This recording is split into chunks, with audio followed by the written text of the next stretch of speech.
The bride who wasn't what he expected. The morning sun stretched long fingers of gold over the Montana territory, lighting the dust that clung to every boardwalk and wagon wheel in the town of Dry Creek. The air smelled of leather, horses, and black coffee cooling on the porch rails. Emmett Sloan shifted his weight from one boot to the other at the edge of the wagon stop. His hat brim shadowed his eyes, but his nerves betrayed him in the way he kept tugging at it. He'd faced wolves in the dead of winter, driven cattle across swollen rivers, and once stared down the barrel of a rustler's colt without flinching. But waiting for the stagecoach carried a different kind of terror. Today was the day his bride was supposed to arrive. For 6 months, letters had traveled between Dry Creek and Kansas City. Letters from Miss Willa Blaine. Letters full of tender words, scripture, shared hopes for a home, and promises that loneliness might finally be cured. Emmett had read each one so many times that the ink had faded in places where his thumb lingered. In his mind, he'd painted her a dozen ways. Delicate, gentle, a woman who would make the small, drafty ranch house feel alive again. A woman whose laughter would soften the silence between creaking boards and sighing wind. The coach rattled into town, wheels squealing, horses snorting plumes of dust. Folks gathered as they always did, curious to see who might be stepping off with trunks, stories, or scandal. Old Mrs. Pretty craned her neck, the blacksmith leaned on his hammer, and 2 boys perched like crows on a fence rail. The driver swung down and opened the door. Emmett's heart thumped hard. First came the trunk, a heavy, leather-bound thing that thudded onto the dirt. Then a figure filled the door. She stepped down slowly, and the murmurs began. Willa Blaine was not the woman Emmett Sloan had pictured. She stood nearly as tall as him, her frame broad and steady as a fence post. Her shoulders carried the weight of her traveling coat as if it were nothing, and her grip on the trunk handle made the driver's eyes widen. Her face was not soft in the way of porcelain dolls or delicate paintings. It was strong, with a square jaw and eyes sharp as flint. Auburn hair was tucked neatly beneath a plain bonnet, though loose strands caught the light like fire. The whispers started at once. "Lord, she's built like a man. Is that Sloan's bride? She'll break him in half." Heat surged up Emmett's neck. He forced a smile, stepped forward, and tipped his hat. "Miss Blaine." Her eyes found him, steady, unflinching. Then, to his shock, her lips curved in the smallest, warmest smile. "Mr. Sloan," she said, her voice low, even, with just enough softness to cut through the murmurs. Emmett took the trunk before he thought better of it. It nearly tore his arm from its socket. Willa raised a brow, took it back with one hand, and carried it as if it were no heavier than a saddlebag. The crowd chuckled. Emmett swallowed hard. They walked together down the street, every eye following. Emmett felt smaller with each step. His bride was not the fragile figure he had imagined. She was something else entirely. The ride out to the Sloan ranch was quiet but not unpleasant. Willa watched the land with an appraising gaze, noting the barbed wire fences, the tilled earth, the creek that glimmered through cottonwoods. She asked pointed questions. "How many head of cattle? Do you run them alone? What's your grazing rotation?" Her tone was calm, practical, not the timid curiosity of a woman new to the West, but the steady inquiry of someone who understood land. Emmett answered, his voice tight. 200 head. I run 'em myself. Hired hands sometimes, but they come and go." She nodded thoughtfully, eyes scanning the horizon. "No judgment. No pity. Just assessment." When they reached the ranch, Emmett dismounted quickly, eager to play host, to regain some measure of ground. "It ain't much," he muttered, gesturing to the low house, the barn, the corral. "But it's mine. Ours now." Willa stepped from the wagon, her boots crunching on gravel. She walked the length of the corral, tested the gate latch, and ran her hand over the barn door as though measuring its strength. She didn't frown at the sagging roof or the chipped paint. Instead, she nodded once firmly. "It's good land," she said. "Solid bones." She glanced at him. "You've done well, Mr. Sloan." Something in her tone, eased the knot in his chest. Still, as he followed her toward the house, he couldn't silence the gnawing doubt. This wasn't the dream he'd built in his head. He had ordered a bride, a delicate presence to soften his hard life. Instead, the good Lord, or the postal service, had sent him Willa Blaine, a woman who could likely lift more fence posts than he could, who seemed more capable of running the ranch than the man who owned it. And the strangest thing? Part of him wasn't disappointed. Part of him was afraid he might need her more than she needed him. Perfect setup. This chapter will really cement Willa's presence in the valley and deepen Emmett's conflicted feelings. I'll write it as a full, novel-style Chapter 2, 1,000 words, with action, dialogue, and emotional undercurrents. A Bowl in the Roses. Morning light poured down the slopes of Dry Creek Valley, gilding the grass with dew and the timberline with fire.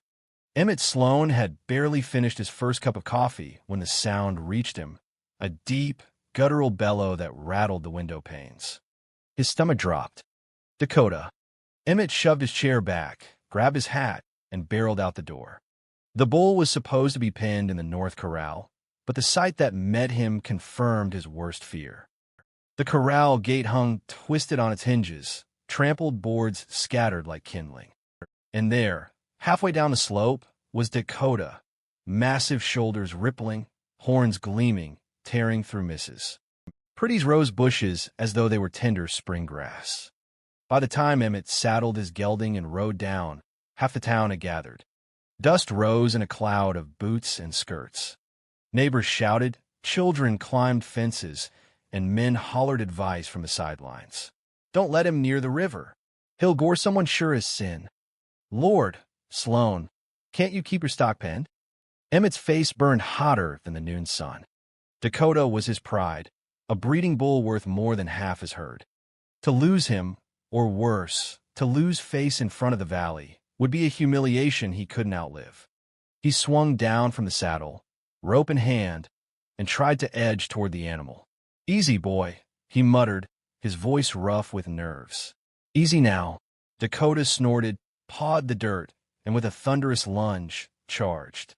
Emmett dove for the fence, scrambling up just as the bull crashed against the rails, splintering wood. Laughter rippled through the crowd. Fine rancher. Can't handle his own bull, someone snickered. Emmett's ears rang with shame. He gritted his teeth, climbed down, and tried again, circling wide, rope poised. Dakota tossed his head, eyes wild, foam flecking his muzzle. And then, before Emmett could make his move, a voice cut through the chaos. Step back. The words were calm, even spoken with the quiet weight of command. Heads turned. It was Willa. She walked forward, bonnet tied loose, sleeves rolled high. There was no fear in her stride, no hesitation in her eyes. Just steady, unyielding focus. Ma'am, you'll get yourself killed, the blacksmith called. But she didn't answer. She approached the bull as if she were strolling into church, slow and sure, every motion deliberate. Dakota's breath came in furious snorts, hooves stamping, but his head lowered, not in a charge, but in wary recognition. Willa spoke softly, words too low for anyone to hear, but her tone carried, low, even coaxing. She extended a hand, palm down, not rushing, not demanding. Step by step, she closed the space until her fingers brushed the coarse hair between Dakota's eyes. The crowd went still. Dakota's sides heaved. He gave a long, shuddering snort, then, unbelievably, stilled. Willa laid her other hand against his neck, stroking once, firmly, like she'd known him her whole life. Then, with a swift, practiced motion, she reached for the dangling lead rope still knotted to his halter. A tug, a twist, and the bull was hers. She led him back toward the corral, her tall frame steady against his bulk, as if he were no more dangerous than a mule. Dakota followed, ears twitching, tail swishing, docile as a lamb. By the time she latched the gate, silence reigned. The valley folk stood open-mouthed, hats in hand. Even Mrs. Pretty forgot about her ruined roses. Then came the murmurs. Did you see that? Never in my life. She's a bull whisperer. Imagine Sloan needing his wife to handle his stock. The gossip was already running ahead of them, faster than prairie fire in dry grass. Emmett stood frozen, rope limp in his hands. His heart hammered, not from fear of the bull, but from what he'd just witnessed. Admiration surged in him, hot and undeniable. Willa Blaine had done in 5 minutes what he hadn't managed in 20. She hadn't forced Dakota, hadn't fought him. She'd simply commanded him, and he'd obeyed. But alongside admiration came a hollow, gnawing ache. The men would talk. They already were. Emmett Sloan, bested by his own bride. Emmett Sloan, the rancher who couldn't handle his own stock. Emmett Sloan, overshadowed before his marriage even began. Willa dusted her hands and turned to him, her face serene. "Gate needs mending," she said simply. "I'll fetch the tools." And with that, she strode off toward the barn as if she hadn't just turned the valley's gossip on its head. Emmett watched her go, his chest tightening with a mix of pride, humiliation, and something he couldn't yet name. Whatever it was, one thing was certain. Willa Blaine was not the bride he'd expected, but she was already rewriting the story of his life. Whispers on the wind. By week's end, the tale of Willa Blaine and the bull had spread from Dry Creek's church steps to the saloons 2 towns over. Word traveled fast in the valley, and the wind carried her name into places where her boots had never touched. At the mercantile, women huddled near the sugar barrels, whispering behind gloved hands. Never seen the like. Her with those shoulders, walking straight at a bull. Poor Emmett Sloan. She'll wear the breeches in that house. I'd never let my husband be shamed so. In the smithy, boys loitered, wide-eyed and grinning. "You think she'd break a wild bronc?" one asked. "But she could outshoot a man, too." Their laughter was sharp, half-mocking, half-worshipful. And at the saloon, Samuel Morrison, who owned the largest spread in the valley, leaned back in his chair and let his voice carry over clinking glasses. "Fine woman Emmett's got. Shame he can't keep up with her." The men laughed, but the barb stuck. Emmett felt it most at the livestock auction the following Saturday. He'd come to buy a pair of yearling heifers, but he'd spent most of the morning dodging sly remarks. "Morning, Sloan," Morrison drawled, tipping his hat with false courtesy. His belly strained against his vest, but his eyes were sharp as nails. "You bringing your wife to handle the bidding for you?" "Heard she's better at managing stock." The men around him chuckled, heads turning for Emmett's reaction. Heat rose to Emmett's neck. He forced a tight smile. "Reckon I can manage a simple auction." Morrison leaned closer, lowering his voice just enough that only Emmett caught it. "Man ought to keep his woman in line. Valley won't respect you if she keeps outshining you." Before Emmett could retort, Willa herself appeared, basket on her arm, sleeves rolled to the elbow.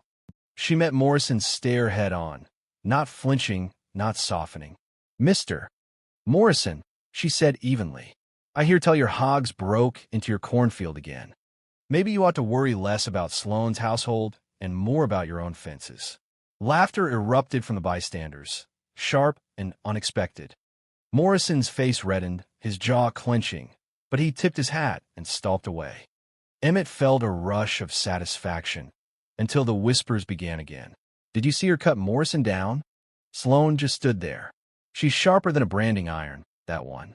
The pride soured into humiliation. That evening, back at the ranch, the air was heavy with unspoken words. Supper passed in silence. Cornbread, beans, and Willa's sharp eyes measuring him from across the table. When the dishes were washed and the lanterns lit, Emmett carried his chair onto the porch. The prairie stretched wide, crickets sawing, the horizon fading to a bruised purple. He sat with his pipe, but the smoke did little to steady him. The screen door creaked, and Willa stepped out, wiping her hands on a rag. She didn't ask if she could join him. She simply lowered herself onto the step, hands folded in her lap. For a while, they listened to the wind sigh through the cottonwoods. "You're angry," she said at last. Emmett shook his head. "Not angry. Just," he struggled for words. "It ain't easy, Willa. Every man in this valley looking at me like I'm less." She turned, her profile dark against the fading light. Because I let a bull back to his pen?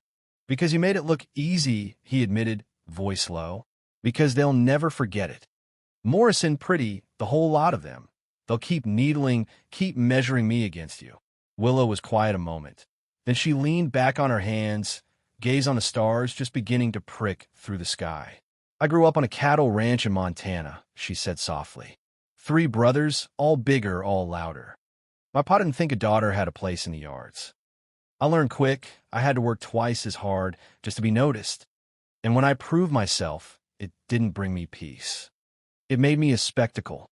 Her voice caught, the first crack he'd heard in it since she'd arrived. Everywhere I went, men tested me. Women whispered. Boys stared. Same as they're doing now. Emmett looked at her, really looked, the broad shoulders, the calloused hands, the steel in her spine. He realized for the first time how much weight she carried just to exist as she was. I never meant for you to be my shame, she said quietly. And I never asked to be your trophy either. He set his pipe aside, heart heavy. Then what are we to do? You being who you are, me being who I am. We can't keep stumbling along, letting them set the story. Her gaze met his, steady and unflinching. Then let's stop performing for them. Let's be partners instead. Not husband towering over wife. Not wife outshining husband. Just 2 souls try to carve a life out of this land. The words settled between them, simple and heavy as stone. Emmett drew a long breath, shoulders easing for the first time that day. A partnership, he repeated, testing the word. Reckon I could live with that. Willa's mouth curved, the faintest hint of a smile. Then we'll weather the whispers together. The wind rose, carrying the scent of sage and the murmur of distant coyotes. For the first time since her arrival, the silence between them felt less like a gulf and more like the beginning of a bridge. Excellent direction. This is where the tension deepens and the external antagonist starts creeping into their lives. I'll write this in novel form, 1,300 words, focusing on rumor, confrontation, and the wedge it drives between Willa and Emmett. Shadows of the past. The air in Dry Creek was restless that week, unsettled in ways Emmett couldn't name. The sky stayed clear, the cattle grazed easy, and yet, every time he walked through town, he felt the eyes on him sharper than usual. The whispers weren't just about Willa's strength anymore. Something new was stirring. It arrived on a gray horse, lean and road-worn, carrying a man with a shadowed face and eyes like wet flint. He rode in slow, not tipping his hat, not speaking unless spoken to. He tethered his horse outside the saloon and ordered whiskey like it was water. His name, folks soon learned, was Shepherd. Just Shepherd. And it wasn't long before his words began to work their way into the cracks of the town. She ain't what she seems, he murmured over his glass, voice carrying just enough. That woman Sloan's brought in, Willa Blaine. Montana knows her. Montana remembers. Emmett heard it first from a boy who worked the livery, then from a neighbor who avoided his eye. And by Sunday, Morrison himself cornered him outside the church. Fine sermon, Eslon. Morrison's grin was wide, his tone oily. Though I expect your wife squirmed through it. Preacher spoke plenty about truth and confession. Emmett stiffened. Say what you mean, Morrison. Morrison leaned close, dropping his voice. Word is your bride left Montana with more than calluses. Some say debts. Some say a dead man. And now this Shepherd fellow's here to see it settled. He tipped his hat and walked away, leaving Emmett cold and burning at once. That night, at supper, Emmett could hardly swallow his food. Willa ate steady, unbothered, though her eyes flicked toward him once, sharp and knowing. When the plates were cleared, he finally spoke. Who is he? Her fork stilled. Who? You know damn well. Shepherd. His voice was harder than he intended. He's been spreading talk in town, saying Montana hasn't forgotten you. For a moment she said nothing, only folded her napkin with deliberate care. Then she set it aside and looked him full in the face. Not all scars are visible, Emmett, she said quietly. Not all stories can be told at once. That ain't an answer. His fist clenched on the table. I'm being laughed at in my own valley, my name dragged with yours, and you give me riddles? Her eyes flashed then, fierce and weary both. Do you think I asked for this spectacle? Do you think I want Shepard here? If I could lock the past behind me, I would. But the past has a way of finding its own trail. He wanted to press, to demand, to shake the truth out of her. But something in her voice, the deep fatigue, the iron holding back tears, stopped him. Instead, he rose from the table and stepped onto the porch, the night air cool against his skin. Behind him, he heard her chair scrape back, then the door closing soft. The distance between them felt wider than the prairie. The following days brought no relief. Shepard made himself at home in Dry Creek, playing cards, trading whispers, drinking just enough to loosen tongues without dulling his edge. He was a man who carried weight without ever raising his voice. When Emmett rode in for supplies, he caught sight of Shepard leaning against the hitching rail, speaking low to a knot of townsfolk. Their faces shifted between curiosity and unease. Shepard's gaze found Emmett across the street and held it. Cold, knowing. He tipped his hat slowly, mockingly, before turning back to his audience. Emmett felt the heat of shame crawl up his neck. Every whisper, every sidelong glance, carved at him like a knife. Back at the ranch, Willa worked harder than ever, fixing fence lines, tending cattle, baking bread with strong, sure hands. She carried herself with the same calm competence as always, but Emmett saw the weight in her shoulders, the guardedness in her eyes. At night, he lay awake listening to the coyotes, wondering what truth lay between them. Was Shepard right? Had she left behind debts? Violence? Worse? Or was she simply a woman paying for the sin of being stronger than most men could stomach? On the fifth night, as the wind rattled the shutters, Emmett found her on the porch. She sat with her elbows on her knees, staring out into the dark. He joined her in silence, the boards creaking under his weight. "Do you believe them?" she asked at last, her voice so quiet it nearly vanished into the night. Emmett swallowed. "I don't know what to believe." She nodded once, as if she'd expected it. "I won't defend myself to every whisper. I won't lay bare every scar for folks to prod at like carnival curiosities. You want the whole story, Emmett? Maybe one day I'll have the strength to give it. But not because Morrison sneered or Shepard baited you. Only because you've chosen to trust me, even when the past stays silent." Her words cut him deeper than Morrison's jibes ever had. He wanted to reach for her hand, to close the gulf between them, but pride, fear, and doubt held him still. So they sat in silence, the night wind carrying Shepard's shadow between them. And in that silence, Emmett understood this much. The valley would test them. The past would test them. And the choice to stand or falter would be his alone. The choice of the heart.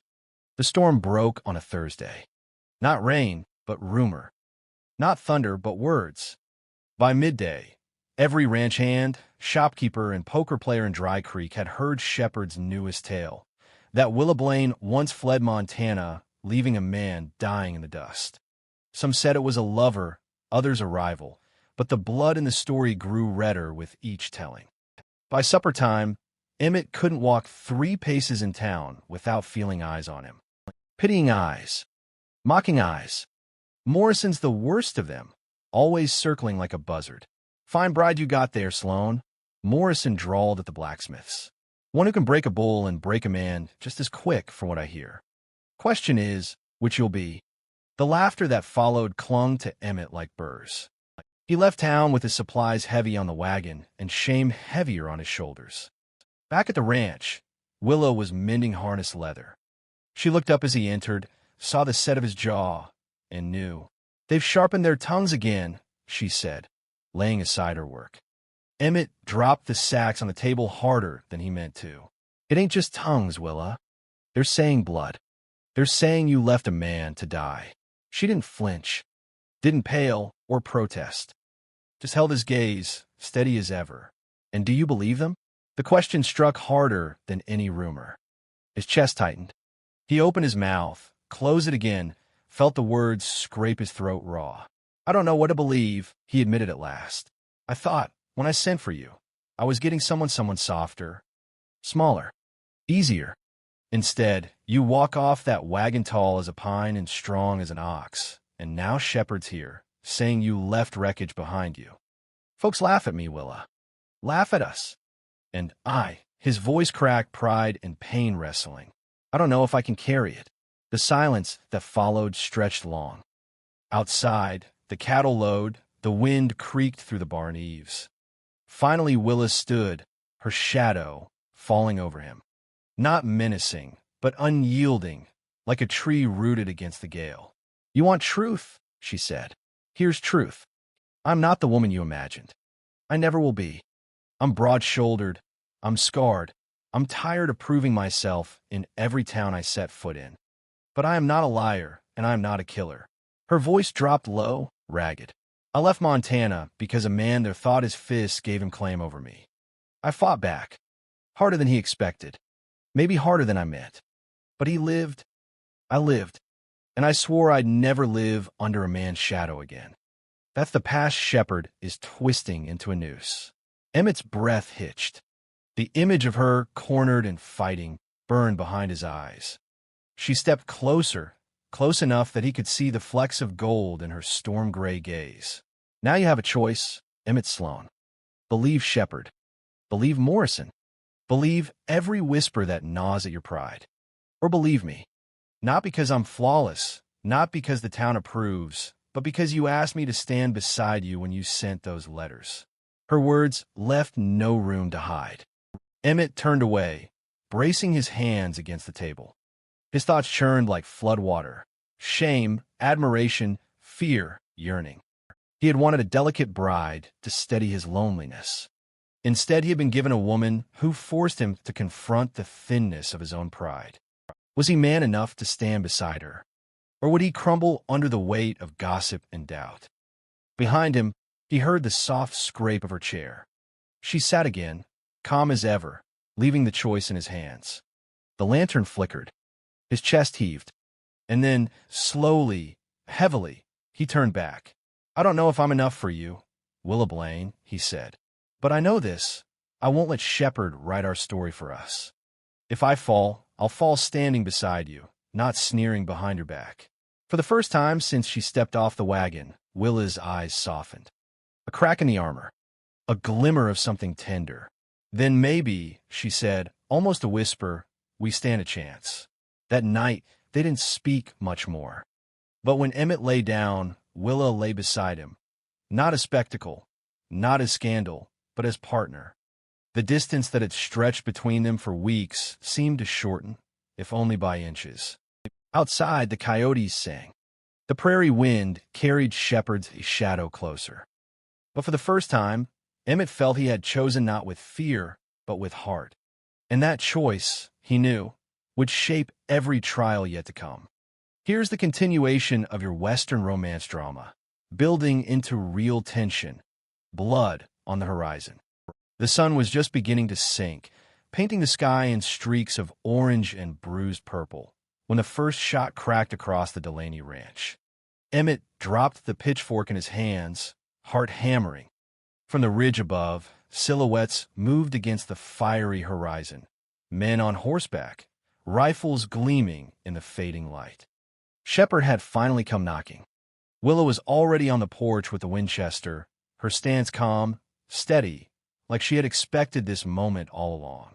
Get to cover, Emmett urged, his voice betraying the fear twisting his gut. But Willa didn't move. She raised the rifle and sent a warning shot that echoed across the valley. They're not here to scare us, she said evenly. They're here to break us. The riders thundered down, splitting into two groups, one circling the barn, the other pressing straight for the house. Bullets split the dust. Emmett grabbed his father's old shotgun, clumsy in his grip, but determined. His land, his stock, his life, all of it was at stake. Dakota, the bull, bellowed from the corral, slamming against the rails as if he too sensed the threat. Chickens scattered, horses screamed. The quiet, steady world Emmett had known unraveled in a storm of violence. Then Willa was beside him, her voice cutting sharp and steady through the chaos. You're not alone in this fight, Emmett. Don't forget that. They took cover behind the well, firing back, driving Shepard's men off course. Dust and gunpowder thickened the air. Morrison's ranch hands, who had come to jeer at Emmett so often, now gathered at the fence line, watching, debating whether to step in or watch a neighbor fall.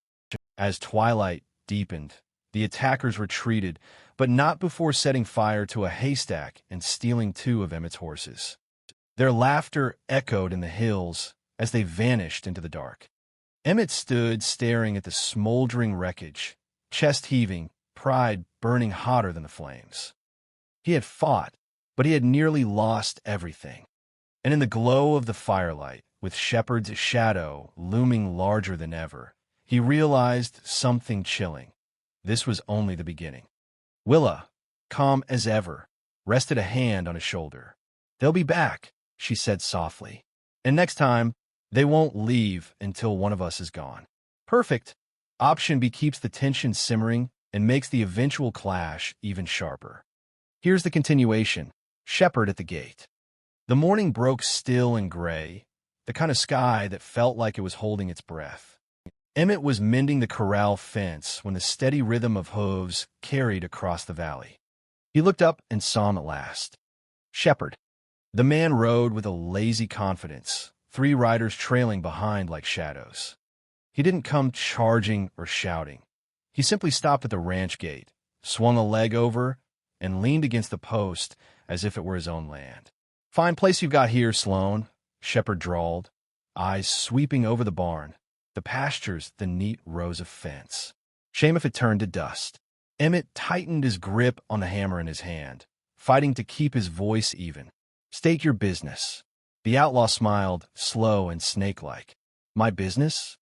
Well, seems I've been chasing down a certain woman for some time now. Woman named Willa Blaine. Some folks say she's taken up residence here." The porch boards creaked. Willa stepped out, rifle resting against her hip, her face carved from stone. "You've chased me far enough, Shepard. Leave it be." His grin widened. "Ah, there she is. The runaway queen of the Montana range. Tell me, Sloan, has she told you why she left? Has she told you whose blood bought her passage?" Emmett's chest clenched. He felt the words like a blade slipping between ribs. He glanced at Willa, searching her face, but she gave nothing away, only that same calm defiance. "She owes me," Shepard went on. "Not money, not stock, something deeper. She left a trail of broken men behind her. You think you're the first rancher she's wrapped around her finger." The air thickened. Even the horses shifted nervously. Emmett stepped forward, putting himself between Shepard and Willa. His voice was steady, though his heart pounded.